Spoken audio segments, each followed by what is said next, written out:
friends, welcome to PTV Melbourne. This is your host PRAD VT.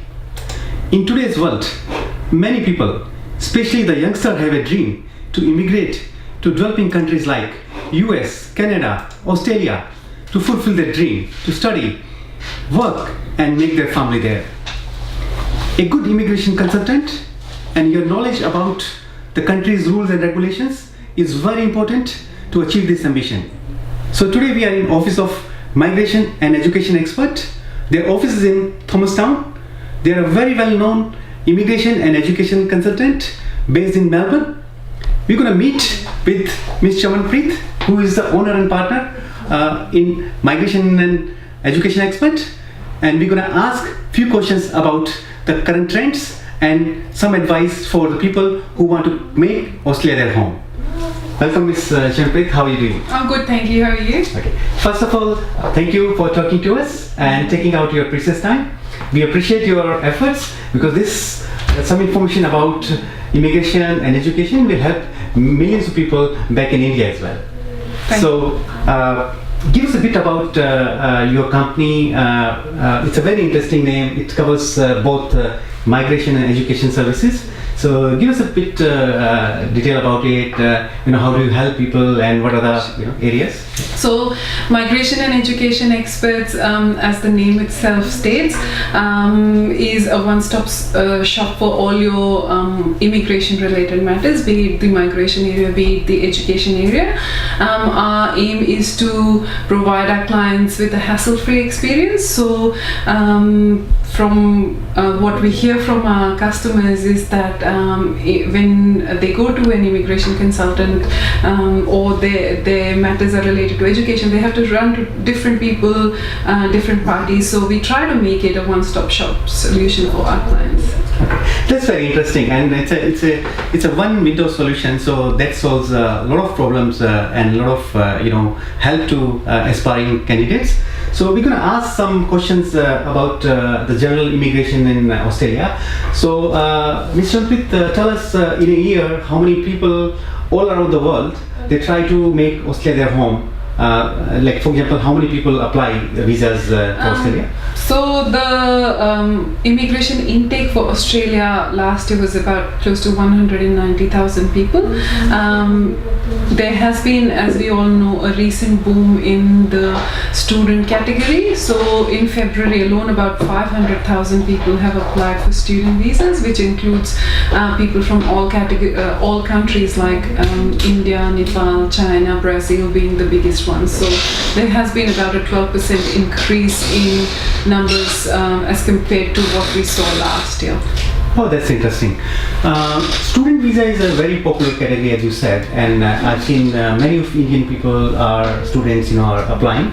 Give us a bit of information about once they complete their study, how many years of TR or PR, what's the process, how many, what are their rights here, Absolutely. Yeah. So, as you rightly said, the most common pathway of coming into the country is on a student visa. What follows next depends on the course that you are studying at the moment. So if you are doing a trade course, a certificate, a diploma, once you've completed 2 years of study, you will be entitled to 18 months of TR. Say for example, you've come here in a bachelor's or a master's course, then you're entitled to 2 years of TR. Okay, that's good. We have heard about student life. It's a bit of a struggle for many of the students when we see them, they are attending university, they are doing, work in cafes or in some, short-term work. What's your advice, they need to, in terms of choosing their career, choosing their study courses so that, at the end of their study, they get a better chance to get employment here. Okay, so my advice to the students is to plan their pathway in Australia right from day one. What I have seen is a lot of people rush into putting their student visa applications just to come here and choose any sort of course which is nowhere related to the areas of interest. So I would say follow your heart. Obviously there's a skill list that you have to go by, but some areas or some topics that might interest you in particular, go for those subjects, those qualifications. So it becomes easy for you when you come here and study as well. Okay, that's good. Now let's talk about someone about a busiest person. You know, I have my neighbor Ashish, who's a very good guy, and he's a IT engineer, and he wanted to come here.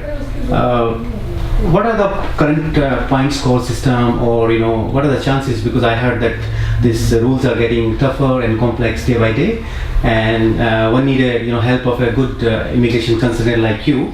Very well if they want to get success. So give us a bit idea about the point scoring system. I think it's based on age and your English speaking capabilities and plus your work experience. So for our viewers, I think it will be good help. Absolutely. So for skill migration, there are a few different categories in Australia. Something which is called an independent skill category, or state nomination, or regional sponsored category. So how it all works is you have various, as you rightly pointed, criteria on the basis of which individual is granted certain points, and you add up those points, and then based on whether you meet the requirement of that particular occupation, you get an invite or you don't. Professional occupations usually tend to be sitting on the higher side, whereas trade is a bit on the lower end.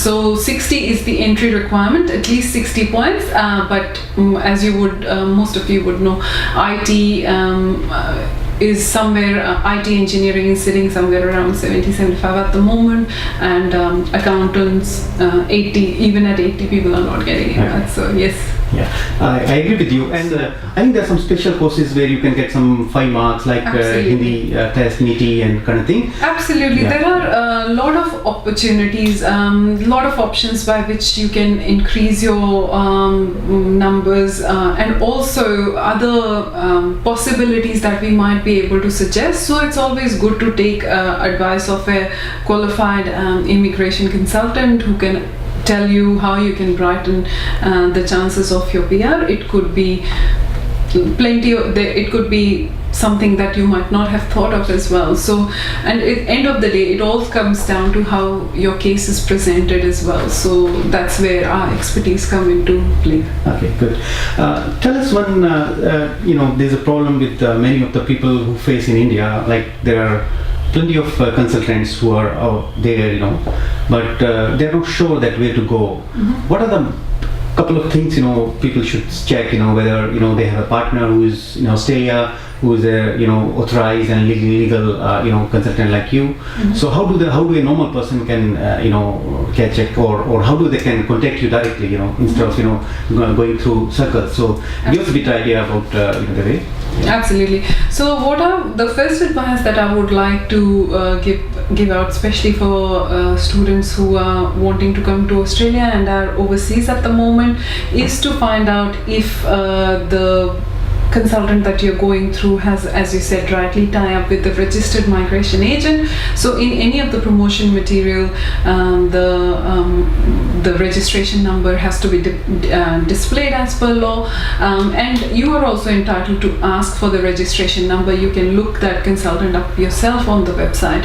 A lot of consultants in India, what they are doing is they are approaching you, and then from what we can understand, they may or may not have tie-ups. They open up an account, IMI account in your name, and apply for visa, and then when the refusals come through, you don't even know if the application went in or not. So it's important to ask your consultants for the acknowledgement emails that come through, any communication that may have come through from the Department of Immigration or the Department of Home Affairs, as it is called now.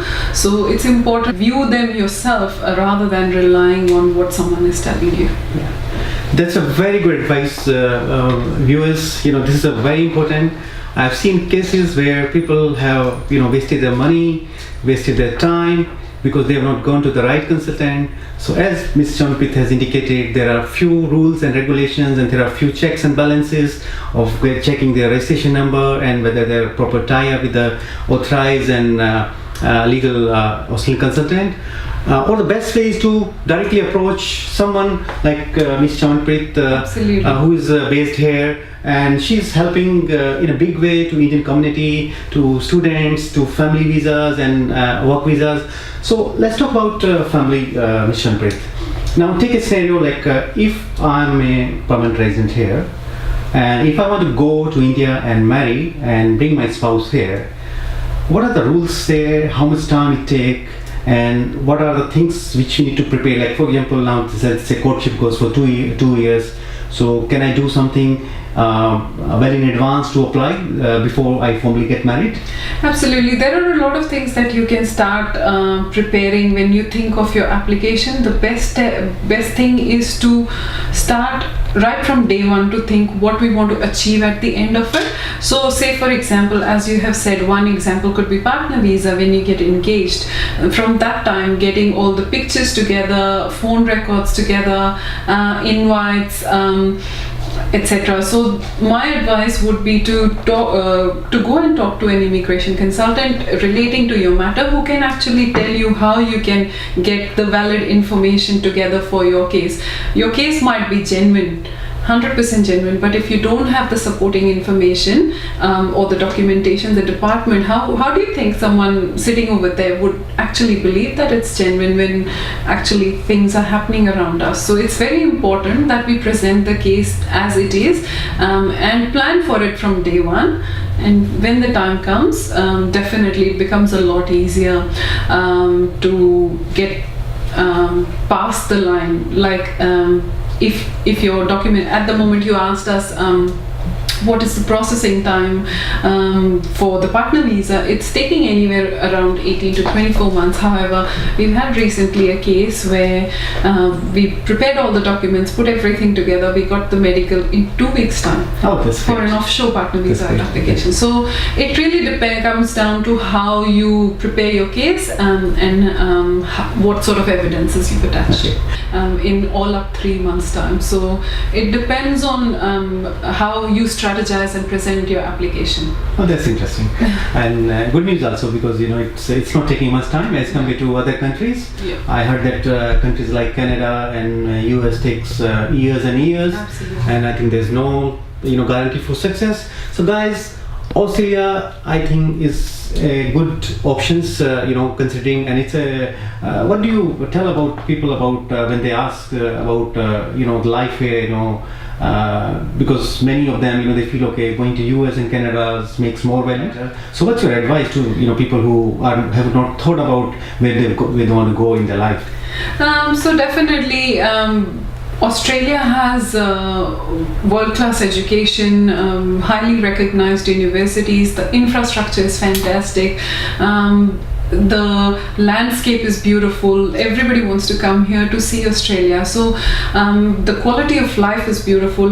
The first thing when you come here, you feel the air and it's so nice and fresh and clean. So in every way, I think Australia is a wonderful location for someone. It provides equal opportunity to everybody, be it someone who has had a lot of exposure or has had no exposure. You can, end of the day, work hard and stand up and do and achieve whatever you want in life. So I think Australia that way is a fantastic country. Okay. And to my viewers, just to add what Ms. Chaman has indicated, there are a lot of Bollywood event happens in Australia nowadays, and there are some good event companies. They organize some interesting Bollywood events, and we've been part of some of the events. So now coming back to another category of visa which probably people don't discuss much is about the business visa. Mm-hmm. So let's say if I'm a businessman, I'm running my business in India and I want to probably start a new business here. Is there an option available in terms of if I do some investment? Give us a bit idea about how much is the limit and So there are a few categories and few options available. It is a little bit of a complex area. So if you have had a good running business in overseas for at least 2 years, you can contact us and we can make a specific assessment for you. Providing numbers would be a difficult thing, but somewhere around 4 to 5 crores is what we would be looking at least in that category. But yes, there are different ways available. So if you think you have a good business base in India for the last 2 years at least, you can get in touch with us and we can take it forward. So friends, as you said that there are so many categories of visas. There are rules which are changing every day. I think the immigration rules are getting a bit more complex and tighter. So don't delay. I think make your applications. One last question I want to ask about the parents' visa. I heard that there are many families who are living here, but their parents are in India, and they want to bring their parents here. I think there's some good news coming from the government that they are looking some long-term visas for the parents, and or if people want to go and apply for the PR for the parents, give us a bit idea about it. Yeah. It's actually a very I would say turbulent time in the parent visa category at the moment. So the long-term visa, nothing really has sort of transpired in that area. With the paid contributory parent visa category, they have recently changed the assurance of support amount which is needed. It's a little bit unclear as to the existing applications would be affected or not affected. However, they have moved it. They have asked for now a joint income of at least $115,000 or single close to $86,000. So, but not to say that there are the options don't exist anymore. We have the aged parent category and other categories as well. You have the normal visitor visa. So yes, there are options, and as I said, end of the day with immigration, if it meets the law, and if we can present it in a best possible manner, the chances of success are pretty high. But end of the day, even if you meet the requirements of the visa and your case is not presented in the way it should be, you won't have much luck. Okay, that's nice. So I heard that migration and expert, education expert, you guys are also involved in the community development. You sponsor some of the events. Absolutely. And also help the society by holding those seminars, and giving information about it. So how do someone if want to take your services either in Australia or from India, what's the best way how they contact you? Should they send you a mail or check your website? Absolutely. Yeah. So we have our website as well, which is me.org.au. Alternatively, we have our contact numbers over here in Australia, which is 1300me visa. We have our email address, which is just behind you, info@me.org.au. And we also have a Facebook page by the name of Migration and Education Experts. I would encourage everybody to like it because we share quite important information on it from time to time. And also I get plenty of Facebook queries for which we provide free initial consultation. Okay, good.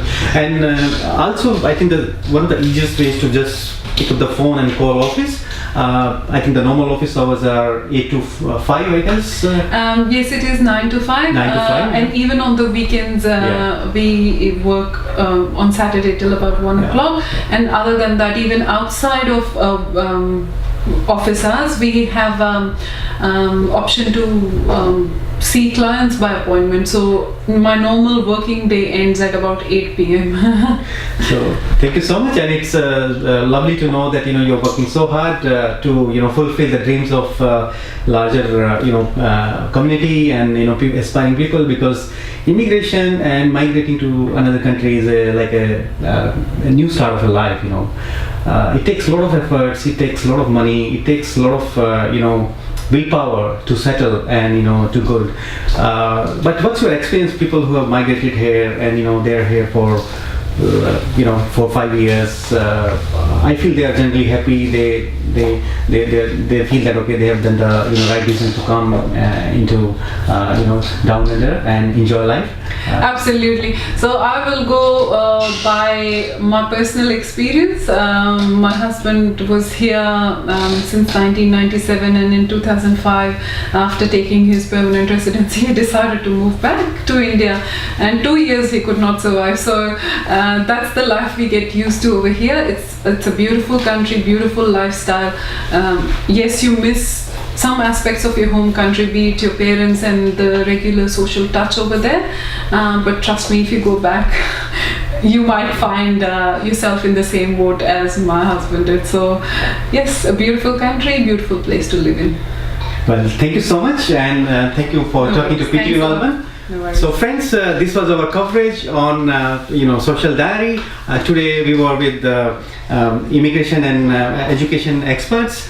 We've spoken to Ms. Preet and got a very good information about the existing rules and regulations, different types of visas, and how do you plan in advance so that your applications can be processed well in time and you can fulfill your dreams.